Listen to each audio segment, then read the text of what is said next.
An army of users from the social media platform Reddit is turning the stock market on its head in what The Verge is calling an online tug of war. Regular folks using apps that allow them to make trades directly without going through something like a financial advisor are pumping cash into companies that Wall Street usually bets against. They short. And they are winning. Normally cheap stocks like GameStop have soared nearly 700% in the past 2 weeks. Joining me now is New York Times columnist and co-anchor of CNBC's Squawk Box, Andrew Ross Sorkin. So I think I'm understanding what's going on, but break it down for us. This is Occupy Wall Street, but playing with money. So a group of folks, what started out was a group of folks on Reddit decided that they were going to take down hedge funds that had been betting against the stock, for example, of GameStop.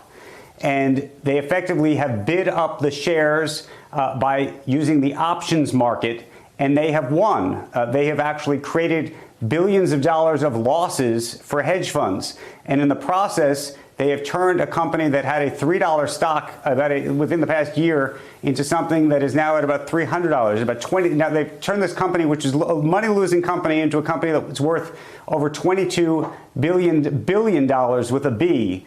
And I will tell you, I've never seen anything like it. I'm concerned about it deeply because when the music stops, somebody is going to be left without a seat. And the likely loser is actually not going to be the hedge funds. It's actually going to be, quote unquote, the protesters in this case. So explain that, because what I can gather from my rudimentary reading on this is that the intention here is to take down the hedge funders. They want to make them lose so much money that they can't operate any longer, that they feel the pain. But when the music stops, as you said, and say there's a Reddit user that's still holding on to a ton of GameStop stock priced at a number that is not reflective of the market value, what happens to them? They're going to be the loser, and that's the issue. This stock is trading now at about $300 a share.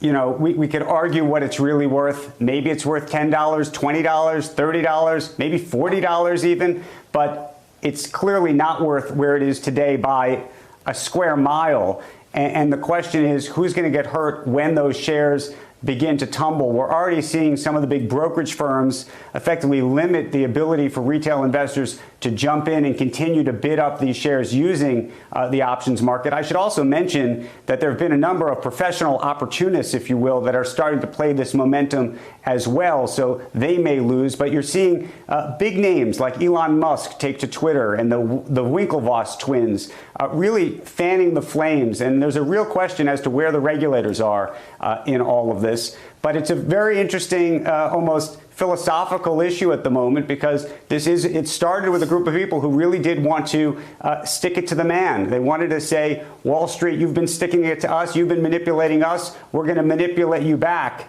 The question is, how does it end? Yeah, it's interesting. The Fed chair was asked about it. Jen Psaki was asked about it at the White House news conference. I guess the bigger question is, we have no time left for it, but I'll ask it. How disruptive can this be in the long run? I think it could be very disruptive. The question is whether actually you find more groups go to encrypted channels to try to take on stocks in all sorts of ways, and what regulators do about it. I think that's the big next question. Is this limited to a GameStop? You mentioned a couple other stocks where this is starting to happen. How broad is this? And is this a sign of a top in terms of the market? Is there so much money floating around, almost too much money, that the market is gotten too frothy? And that's the other big question I think that's being asked today. Yeah, I like the way you put it. It's crazy. Wall Street. I can't even talk to you about it. It's nuts. Hey, thanks for watching our YouTube channel. You should know that you can follow today's top stories and breaking news and catch up on your favorite MSNBC shows all in one place. Download the NBC News app today.